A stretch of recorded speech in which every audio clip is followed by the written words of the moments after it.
l'UDPS conservera le pouvoir jusqu'à la venue autorité des jeunes. Losako. Nzambe aleki bango nyonso na nguya na makasi. Losako prophète. Babomba kanzambe ya belikambo te. Ndase na baba mkabile. Kokona ni. Yo kana kwa ngai. Tabia sakani na bango kwa bambo. Kabila éviter les dangers na FCC. Autant combat Fayulu te olingi bayo ka ndengene. Faut le bela Fayulu.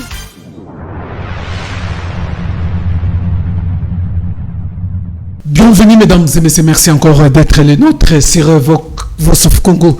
Toujours rendez-vous politique, rendez-vous tobeta kama solo ya mboka, rendez-vous oyo tokobeta masolo ya mboka, consultation, fin ya consultation esili.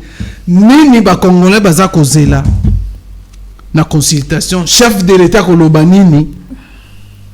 Tozo mona prendre côté ya Union africaine qu'on appelle moi pression pas chef de l'état. Est-ce que chef de l'état azoko garder vision ou azana yango et union sacrée de la nation et salama et zaka masolo tokobeta tokosolola affaire Vital Kamerhe, situation Vital Kamerhe akokende et azolinga kende exil to Vital Kamerhe santé zo senga kaka libana mboka ba hôpital o tozana ngwa tozana ba hôpital ya media ba hôpital ya minene zaliawa na limete to ana hôpital ya munene HJ tozana bangaliema. Est-ce que maladie ya Vital Kamerhe zesenga kaka traitement à l'étranger? Eza masolo boyebi masolo ya soti mouton. Augustin Kabuya alobi vérité to akosi que Vital Kamerhe soka zana condition zana ngo c'est FCC. Donc to banini justice zanango politisé, justice nane komi nango indépendance te ndenge to yebi que non régime a fait Tshisekedi yaki pona état de droit yaki pona indépendance ya justice yemoko peto landa na ba locution na bela sala asenga ka indépendance ya justice lelo Kabuya koloba que non Vital Kamerhe na ndenga za ko kangama eza FCC tunda kasenda pe mukolo a déposé la démission na le bilan est positif ce qui bilan est ma bête voilà Kamerhe place azali pour al respecter qui donc azaki donc à travailler qui selon vision ya chef de l'état et ça ma solo le to solo to yambi pona bino les coordonnateurs général ya INC chargé à recrutement ya INC Papi Okata après kozala kokangama na prison bobi vidéo kangisa affaire Amida vidéo wana affaire Amida finance campagne a fait Tshisekedi pour bozala na moi idée donc Papi Okata de retour encore na azongi na média après avoir koleka ko piriger peine naye na prison makala lelo to yambi pona bino to ko discuter naye en tout cas sans plus tarder. Bonjour mon mboka Papi Okata. Bonjour Ndeko Ousmani pe na pesimbote na ba oba mesana kolanda biso. Voilà. Men moi mboko so bimaki déjà. Abimaki déjà. On a ba réduire en silence. Okolo be sous tête na zena pour ma santé. Il a fallu qu'il na l'endelavement au malam parce qu'après 4 mois na prison la condition ba tchaki biso inhumain. Il a fallu na la de la santé sikoyo. Tous sont bien en forme. Aux en forme. Mais cette fois-ci na moni moi au terme moi muke na ba propos parfois. Ndeko na ngai na ngina rectifier muke olobi bakanga inga pona problème ya ndenge émission to salaka que Amida finançaki campagne. L'histoire on ne change pas. Tozaki na opposition mutunyo so yebi situation nini moko na moko azalaki na yango. Voilà. Et le plus grand problème o ezalaki na kati ya dossier ezalaki émission na salaka ya mama oyo kasi ko la mama oyo ezalaki des émissions langage politique ya mama oyo c'est à cause de langage politique. Voilà na biso na bossa pour ça ki bongo Amida mama oyo mama peut faire memaye na acte de la justice ça on a lobaki mama bino nde boyaka na marché ça m'a coûté la prison. Voilà toza wapi voilà voilà maman oyo il sota kuna bossa na mama ezaki maman oyo maman. Voilà. Alors, Papa Okata, parlons rapidement. Le troisième, comme on a été pour déjà les kaki, auto périgiper à 4 mois, aux zongi, santé, psycho, na moni ça va, na moni peut même tirer la peau. Non, on a qui vraiment temps à se soigner de konanga. Na qui vraiment temps à se soigner, na ça qui examen nyonso et puis bakanga ba malade de belé hein. Kanga malade de belé et puis na qui peut être kopema. Donc nyonso malade ou na prison kaka. Il y a un seul le poids et habité tant que ça ko la prison, bande ko na biso ba message ko na biso na poto. Tant que ça na image ya prison pa na bango. Ah prison za mourir. Belge tonga prison centrale à Makala wana pona 1100 pensionnaires. Mobutu na méchanceté na ye a commissaire qui a 1300 pensionnaires. Joseph Kabila après 18 ans al tika ki prison wana na 4000 pensionnaires. Et cash béton na pouvoir na tiki 8000 et quelques. Vous imaginez pièce aux ali ou mutumo qui ko fana na pièce wana mais bo se retrouver 40 na pièce wana. Ato sali journée moko na l'équipe muto sali journée moko na li felo. Mais bon mon santé va bien les poids que ko bena ngoyo. Mais zo photo na ngai oyo na bimaki na prison au comparé on ya lelo. Voilà, alors maintenant rapidement na makambo etali to bandana makambo ya Kabuya. Augustin Kabuya ça est sorti médiatique il y a par rapport à ma question d'actualité bobi consultation n'engzero lekela alors à évoquer par exemple comment abimisa ki mabe ya FCC les losoki ya lobaki lo mo rappeler exemple les loso Vital Kamerhe azana ba condition azana mo c'est FCC comment bien vous sentir ngo la justice tout le justice a manipulé tout le monde qui audience c'est ça la mine à TV battu sur ba état de droit comme ça là bien que l'affaire ça nous n'a facilité et ça on appelle alors on a évité comment on a propos on a bimina munoko ya secrétaire général il y a parti présidentiel ko bakeno Vital Kamerhe sur dans condition c'est FCC est-ce que possible espoir que non Vital Kamerhe bientôt là il sera acquitté na appel na ya salaki ndeko na ngai j'espère que na ba mission belé to sala na yebisa batu nyonso na lobi biso cash c'est-à-dire IDPS INC il faut to senga peuple congolais pardon to senga pardon pourquoi parce que on n'a pas été préparé pour te diriger Mboka. Ah, on n'a pas été préparé. On n'a pas été préparé pour te diriger Mboka. Les lois, le pouvoir est en Nzela. Pouvoir est comme en Nzela. Pouvoir. Nazako Yandeko. Pouvoir en Nzela. Pouvoir est comme dans les réseaux sociaux. Pouvoir est comme dans les médias. Pouvoir secret de tes sous-soutés. Ni tu as la présidence et quoi? Tu vivant na biso légèreté.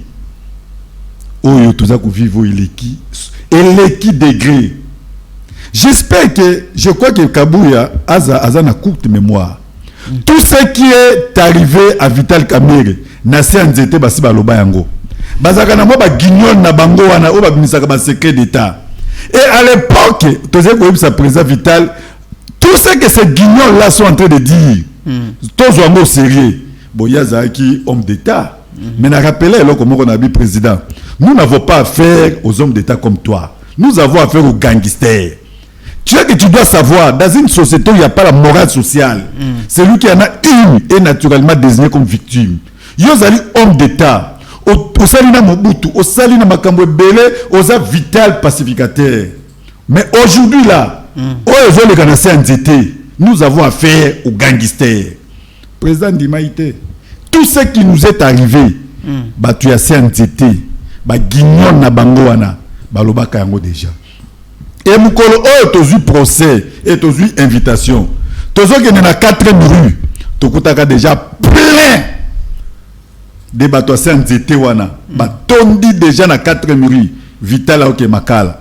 Biso bien mutayo répondre invitation, ok Makala ndenge to bandi affrontement biso na bango. Mais tant nous va condamner Vital, nous avons vraiment surlié. Tout ce que Bato Sanzito na balobaki, c'est ce qui est arrivé à Vital. Cortège tozo qui n'est na makala, Bato Sanzito na ba moto na bango, Kinshasa en ébullition, fêti. na CNZT Vital Akemakala. Alors les lots Kabouya Zolobake, c'est à cause du FCC. Il y a question dans tout les bosso, monsieur Kabouya. Quand est-ce que vous avez su que c'est FCC qui avait fait arrêter le président Vital Kamerhe? Première question, Angoine. Deuxième question, quel rapport y a-t-il entre FCC et juge, le pouvoir judiciaire? Voilà. Baki ko ba tunda ka sendela ki ministre de justice. Na lobinde cours et tribunaux. Pouvoir ba juge wana oyo ba condamné qui président Vital et les avocats tous ont été promis. Na ba to témoigner qui mabe tikala ki ka bitakwira. Ko la pe ba e ko pesa e promotion, ba e ko gratifier. Rapport ni ezawana. Biso tozana ba ji pamba wana te. Les lots toyebike président Vital azobela. Mais pour abima discussion dans la CNZT, ba travailler ba guignol na bango, ba travailler pe na ba comédien pour na tendance ka tribal, bango nyonso ba komi ko décider sur sort ya président Vital. Toza ko landa ba bilo ba guignol na bango ba osala. Baza ko ba ono Moïse Katumbi akendaki na poto na sous prétexte malade, après komi opposant. Mais ozali droit ya mutu nyonso. Papa Tshisekedi, combien de fois l'État congolais a tinda na poto pour qu'il ne colanda soin. Donc c'est ce qui me donc je comme Moussanga qui a 2 ans ba qui ko changer et puis ba bossa ni nyoso eleki. Mais tu sais que il partait toujours suivre le traitement à l'étranger. Tant comme qu'on a zo ça ba déclaration akendaka en état malade mais ba sala ki général. Et empêcher que les sous-sous que tangoyer gouvernement tinde les sous-sous atinda bi mal sous pour la deuxième fois pour la problème de santé. Politique ni no bango mais kaya Etienne Tshisekedi ça même quand na Vital Kamerhe Etienne Tshisekedi ça na ndaku da za ki prisonnier ndeko na ngai kaya Tshisekedi eleki kutu ya président Vital Musi comment expliquons nous Tshisekedi Kamerhe za na dossier na justice il fallait maintenant est en place alobi bakangela ye Kabila mais bakanga ye pe yo kambeko bali ligoté bayela ye président de la République en fonction nandaku et à kofuta batuana. Qui peut faire ça aujourd'hui? Moi j'ai fait la prison pour avoir utilisé ma communication politique maman. Aujourd'hui notre frère Barnabé pour lobby à Kolia Mboma. Moi je suis né et grandi ici.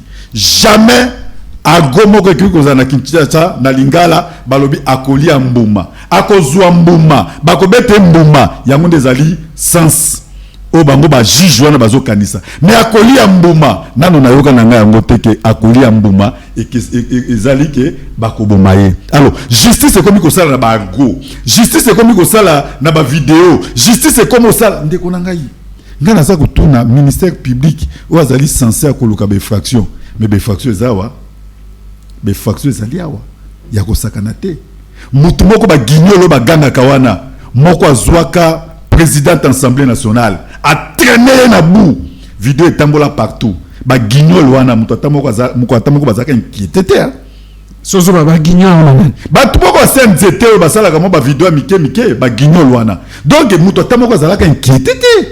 Alors ceux qui ministère public yango komi à sens unique les logistes. Moi, je suis mieux placé aujourd'hui de parler de cette justice parce que j'étais victime de cette justice.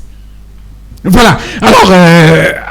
Alors, d'habitude, ça donne l'espoir. Question est-ce que ça donne maintenant l'espoir que non, les juges vont vraiment trancher à faveur de Vital Kamerhe du fait que déjà il y a une dénonciation, mais arabe, c'est le il n'a pas dit que non Vital Kamerhe a ibaté soit à détourner. Abikaka, si il se retrouve dans la situation soit dans la prison, c'est FCC. Après discours na ewana interview na Top Congo, tant que na famille politique na ye, azo qui menace ya osanate. Voilà, désolé. Voilà, c'est long parce que na ko expliquer bande ko na biso ya CNZT boye. Ba revoir politique na bango. Politique spectacle les sous la sensité. À son temps, à l'époque, bazaki na deux purgatoire où le mal était toujours l'autre.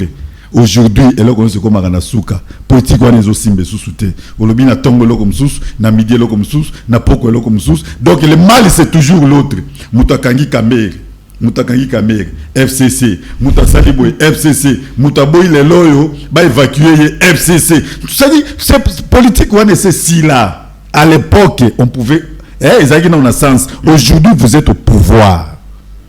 Alors cette politique de victimisation que ma belle à la kaka musu et mususu batonyos basi ba comprendre jeune abino les amis bo changer politique voilà alors maintenant la situation Vital Kamerhe il faut seulement essayer un traitement à l'étranger awa na connu le simbate et azo voyager qui bloque qui va faire déplacer Vital Kamerhe. Ndeko na ngai vice-premier ministre à justice AI. Yene mtagena mona Vital. Ngako na kama koti ndenge nini po ba verrouiller kuna même maman moboti na okia kota te. Na centre ya ko kiko kota te ndeko na ngai kuna interdiction formelle kaka mwasi bana na mutu moko wa memela kai biloko lia. Mutokia azana droit visite te. Violation grave à la constitution parce que eloko ali bosso droit prisonnier ezali visite. Il faut qu'on ait contact na membre famille na ye. Prisonnier za na droit à visite. Mais si kaza kuna na nganda, ngana toni ko ministre de justice na koti ndenge donc azwaki ordre bandima ki akota. Alors ministre de justice akoti kuna amoni ye moko. C'est ka solo la ki na ba médecin traitant amoni ye moko situation ya président Vital Kamerhe. Donc moni a sali déclaration ndenge de puis alobi ke to éviter catastrophe. Alors biso famille politique ni tout ça ko observer.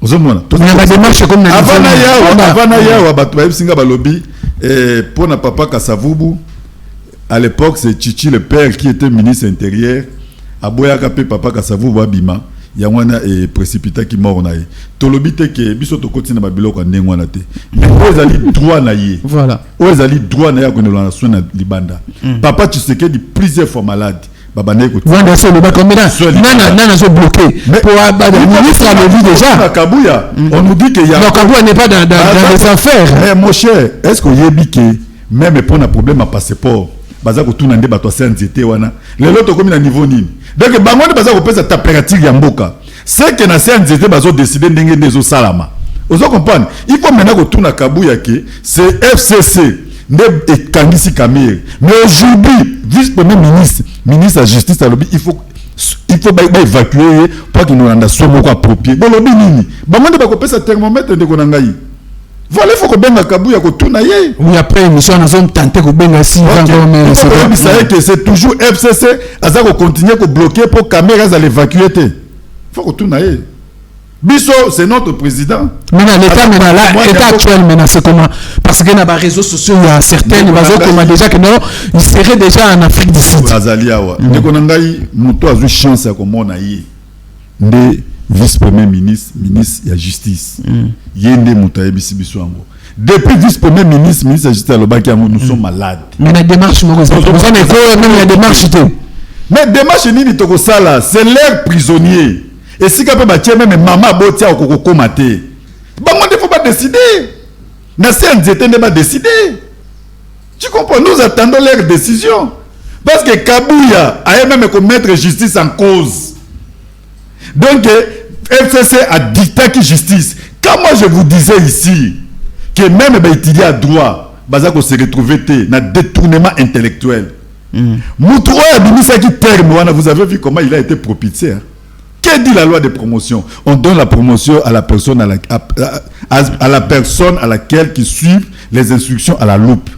Moutou Abimisaki terme wana détournement intellectuel. Yewana jiché sur le toit. Vous avez ça dit détournement intellectuel. Bango kakande bayebi. Donc vous voulez dire que non intellectuel la justice actuelle la justice autoyebi a série à régime à Kabila.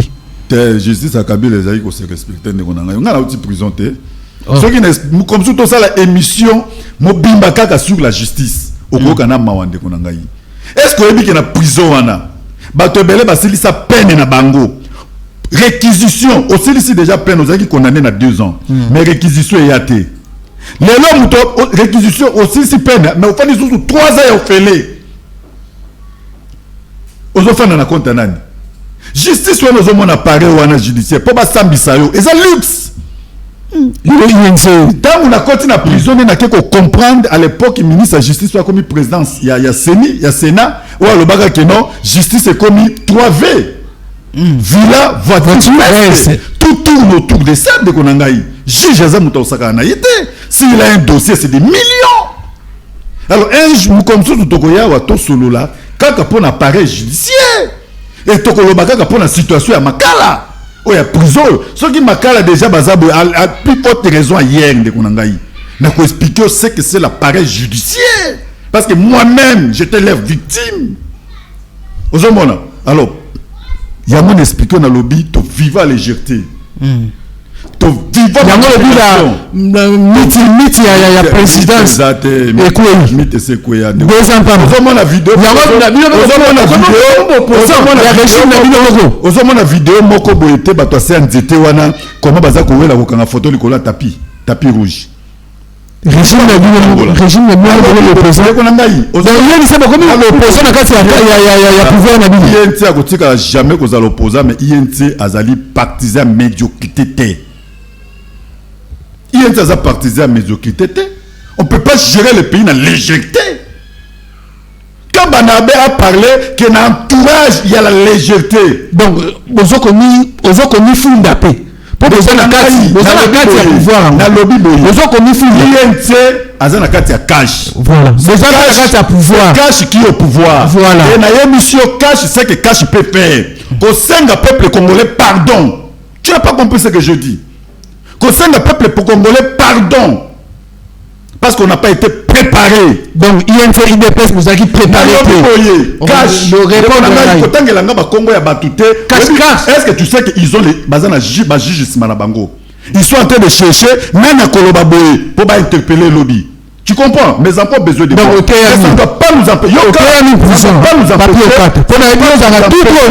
ça ne va pas nous empêcher de makambo mboka expliquer sous boye cash doit demander pardon au peuple congolais parce qu'on ne peut pas gérer le pays na légèreté n'était comme Lelo donc légèreté légèreté la gestion mboka lelo il faut cacher ça pardon cacher ça pardon la légèreté on n'a pas été préparé pour n'a pas été préparé pour na kotambusa mboka ndeko na ngai. Voilà alors bande ko bozolanda biso vraiment vous allez comprendre que quand on est avec Papi Okata vous supporter donc nous sommes tous en démocratie chacun a sa façon ya koloba façon de faire mettre à vue na politique par rapport à la situation actuelle il y a mboka na biso alors lelo sikoyo 2 ans et que pour rien le chef de l'État a sali discours a énuméré les 7 problématiques au mboka zeko traverser pour il faut à consulter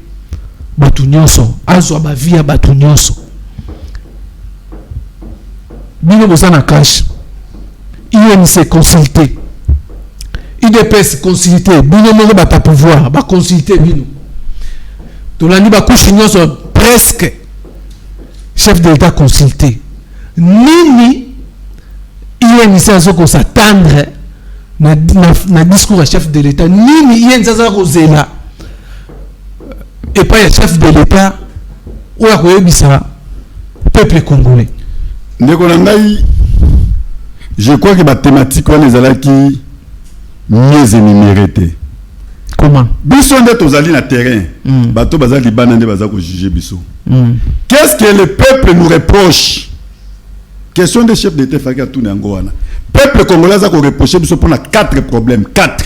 Il y a 4 problèmes. Le peuple congolais a ko reprocher biso. Chef d'État devait consulter par rapport à ça. Attends la ceux qui peuple a raison. Comme ça va revoir.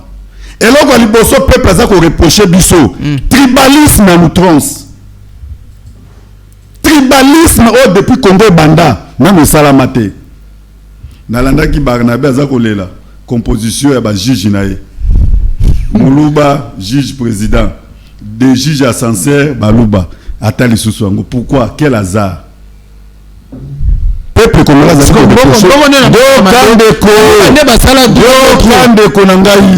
depuis Joseph Kabila, depuis Mobutu. Aïga komona na sikoyo. depuis le baluka komona na sikoyo kemona ba faculté alors ki nokotala alors eloko liboso peuple congolais za ko reprocher biso yango wana tribalisme en outrance voilà qui va pesa yo ata parcelle la responsabilité kende na ba ministère kasi kende partout o kende ko vivre eloko na za ko loba il faut ce que le chef de l'état tala o Mobutu lobaka keno ba cheyo o bengi boye lobi basani ni ba loyo atala et le peuple congolais a constaté tribalisme solo ou déjà il y a le quota ce que ça solo pour na nini to nationaliser té to nationaliser mboka la RDC est une et indivisible to za na diversité à balangi to mesana nango déjà vous comprenez pourquoi na laps de temps peuple a ko crier sur le tribalisme et l'autre bosso yango et l'autre mi balé au peuple a ko reprocher biso gabegie financière to détruit caisse à l'état na ndaki mutu moka FCC azoba ke no biso to kutaki 1 milliard et quelques les autres en a presque rien à caisse à l'état mais ba ya na mbongo libanda te ba touchaka wa za na te matela monétaire ya ngode mutu za ko telemisa économie tango déjà mwana na ngai ya mwasi aza ko tuna ngai ya bi papa pourcentage c'est la na santé azolanda débat na télé bazako ba 14 000% il y a dépassement budgétaire c'est-à-dire ba dépenses non prévues faut total yango faut que total yango chef d'état passer ba voyage belé faut total kene ko luka ba financement faut total ceux qui ba financement ngoyé parce qu'à chaque voyage à chaque voyage de boy bisa hote ceux qui coûtaka combien voilà pourquoi on crie. Tu as changé la situation à 2 ans, tu as vécu vieux, tu as vécu 18 ans après, 32 ans après. Non, on ne peut pas faire ça. Et ça, quand même, Mboka. Ditunga. On ne blague pas avec les pays jusqu'à ce niveau-là. Alors, chef d'État fatal à un niveau, on attend le peuple à crier, à décrier sur gabegie financière. Il y a rien à Bissou. Voilà. Troisième. Voilà. Incompétence à notoire. Ah, Nakash.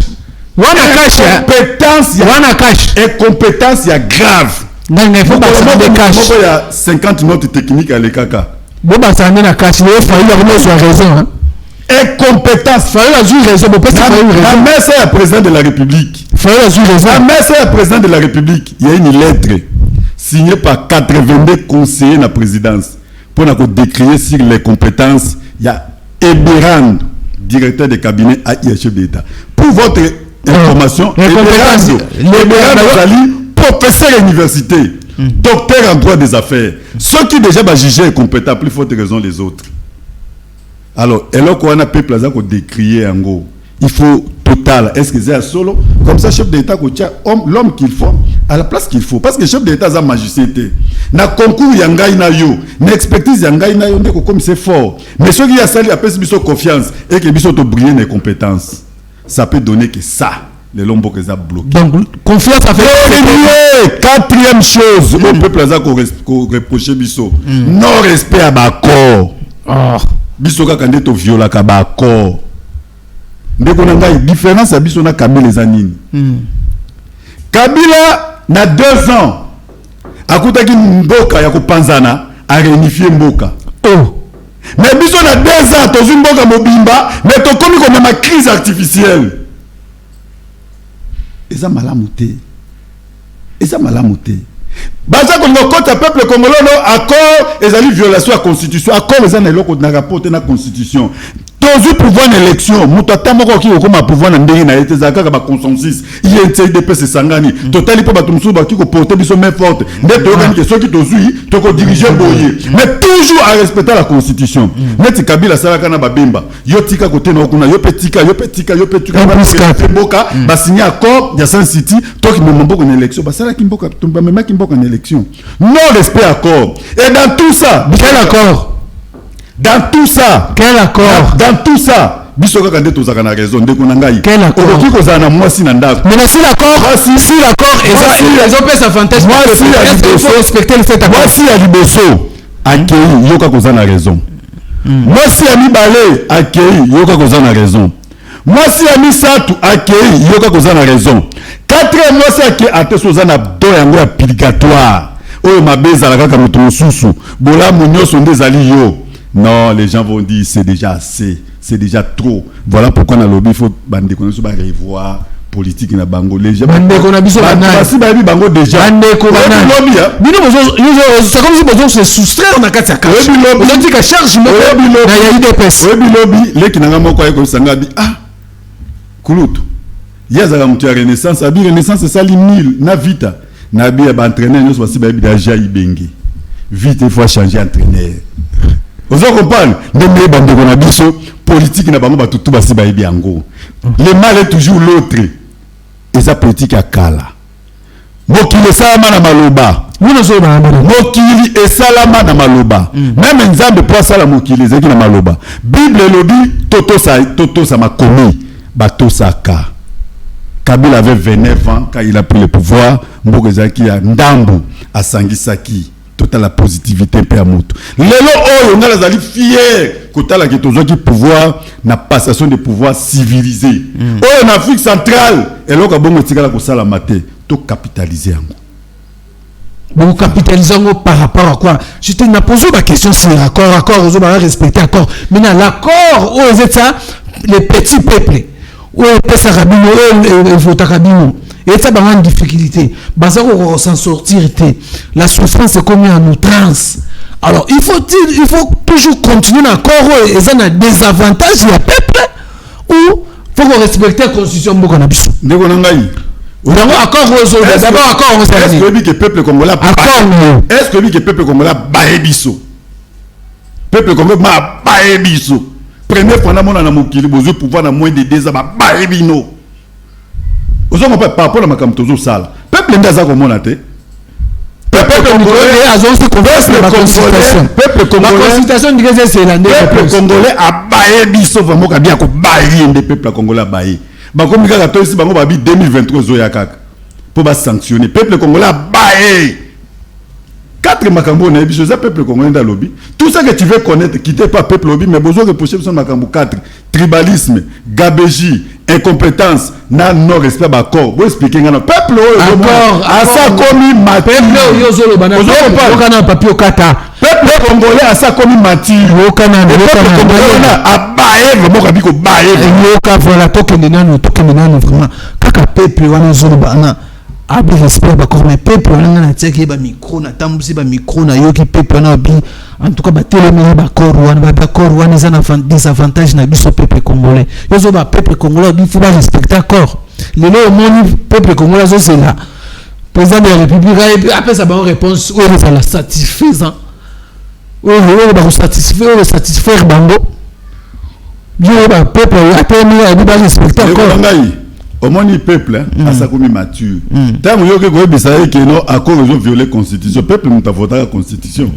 Bah moi à monique, bon il va violer à tel là. Mais tant que vous expliquez peuple le lengue kani, le lengue ni bat basala qui organisation des hommes, basali pour bakota na pouvoir, yo to ça yo ngana to ça oyo, mais tout à respecter la constitution. Ça n'est accord il y a accord à San City.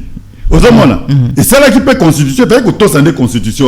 Bah ouais, bah bah que ça peuple balobi, accord on est ça que violer constitution. Peuple n'est pas voté constitution dans référendum avec 85%. Aujourd'hui, peuple qui dit mais mais tant que si peuple que non, accord ça qui est le lengue ni d'autres yokani que non to kota na pouvoir, to diriger ensemble, yo to ça. Ndi angoana. Voilà, alors tout ce qui est cité déjà parce que les temps déjà surtout banda va débat que yamwa mulai. Alors il y a une besoin de la nisiko. Besoin qui consulter binomo cash autorité morale na bino. Alors a initié consultation nationale à zoba via ba il y a couchement social binomo consulter il dépêche consulter besoin faire partir en cash l'autorité maintenant besoin de la nini. Chef de l'État il faut qu'on différencie cash na au président a été au sein de la consultation na INT n'a pas été consulté pour la consultation. Nous disons sur Tolanda que non les chefs ont été de consulter. Selon calendrier tout ça qui n'a pas liboso il y a que c'est là les 9. INT ni de près ni de loin. Nous besoin comme on a comment bande qu'on a biso batanda makakuna on dirait bangonde babande ko consulter. Alors les 9 Ndé et que comme on a na réseaux sociaux. Na 10h, on vous invité na 13h. On peut pas mener les choses de l'État dans les jeux. Bon, parce que ça, dans le local, il y a d'État. Vous avez vu? Nanga kutata kolobela makambo wana te. Si INC était consulté. INC peut le balayer. INC la coalition mususu ana lecture. Nalinga kutu kolobela. Coalition mususu face. Nalinga kutu kolobela. Président de la République. Nalinga kutu kolobela makambo wana te. Ouais, consultation INC. Mukolo bokozwa secrétaire général AI. Il y a INC. Boke ne botu nae. Yene mutabi ne makambo wana leka. Parce que hier mon gars qui INC vraiment assez intéressé qui n'a ngoté. Si le LOP a convoqué na no réunion te pour bisabiso ndenge ni makambo ngweleka. Donc toza ni de loin ni de près. Naza koya. Au lobby peuple congolais zali kozela discours ya chef de l'État. Pour aloba nini. Ndeko na ngai naza ko se rappeler encore na président Mobutu. Auti malade. Bato baza kozela pour Mobutu aloba. Bayambi avec pompe in aéroport. Aya lobby je connais vos attentes. Alors bon moi j'avais l'âge de 96 ans. Voilà. Alors je connais vos attentes. Ezaki na décembre. Attente na bango zalaki nini? Mobutu a nommé le fait Etienne Tshisekedi comme premier ministre, Maël comme chef d'état-major général. Yomoko ebi suite. Alors moi je suis pas dans ce genre de choses. Donc c'est-à-dire ba congolais bazelelo kama longate. Bref, d'abord le chef consulte pourquoi? Il consulte pourquoi? Dis-moi, il consulte pourquoi? Azon ka solution non par rapport à la situation. Situation il y a crise au ça on a crise nini est à niveau nini. Expliquez bien que crise est à boyer et il consulte pour la boyer. Il y a énuméré 7 je crois 7 points où il y a une consultation. Pour ça la union sacrée de la nation. Ba union so ba limbazana ba li changement ya mboka. Ba ya ba sangana ba sala pour na ko avancer mboka. Voilà. Mais na expliquer au na lobi na 96. Tozelaka Mobutu alobi yepé alobi que je connais vos attentes. Les aboité. Il y a un ba congolais ba c'est le discours. Je connais vos attentes. Biso zo tozelate. Tozela. Ah, c'est rappelé moi extrait. Voilà, mesdames et messieurs, vraiment, nous sommes à la fin. Il y a entretien à Bisso, il y a eu des sous-questions qui m'invitent et permettre à souter. Alors, je crois que Tokumi Nasuka, Papo Kata, Okolo Banini, pour te solliciter à Bisso, attends, sous glisser moi quelque chose, na entretien à Bisso. En tout cas, Nazalaka candidat na Bandal. Bagene ko vérifier na CENI nazoka numéro 1 oui bien on nazoka 1739 voix, c'est-à-dire j'avais 1739 personnes au bafota kinga na ko ibisa bango boye na au nom du cash dans la bandi bolimbisa biso donc le chef de l'État a sengaka pardon na lobi na nazotanga komba mututé na tangi na ngai makakomba mututé na boyi oloto ebo hey na ngai nazali membre ya cash ngai na niveau na ndenge na ngai mais tu un discours gata comme membre ya il faut soutenir cash na soutenir pour l'État mais aux autres discours sous ya opposition opesinga na boyi na ebisa loba suka loba émission civile déjà est-ce que bité que ba la no même na poto na loba émission déjà civile besoin na peuple comme là ça ba émission de kona ngai eloko l'équipe bolimbi sezate ba pardon ça la tout de là tout bela balimbi ça voilà balimbi ça en tout cas peuple congolais et CRR. Voilà, mesdames et messieurs, ça n'est fini. Merci de nous avoir belé Rolanda Bisso. Là, c'était vraiment le coordonnateur national de l'INC chargé à recrutement et à mobilisation. Merci na Benoso, merci na Francis Paka. Tokutani prochainement na numéro Moussou. Portez-vous bien. Bye bye.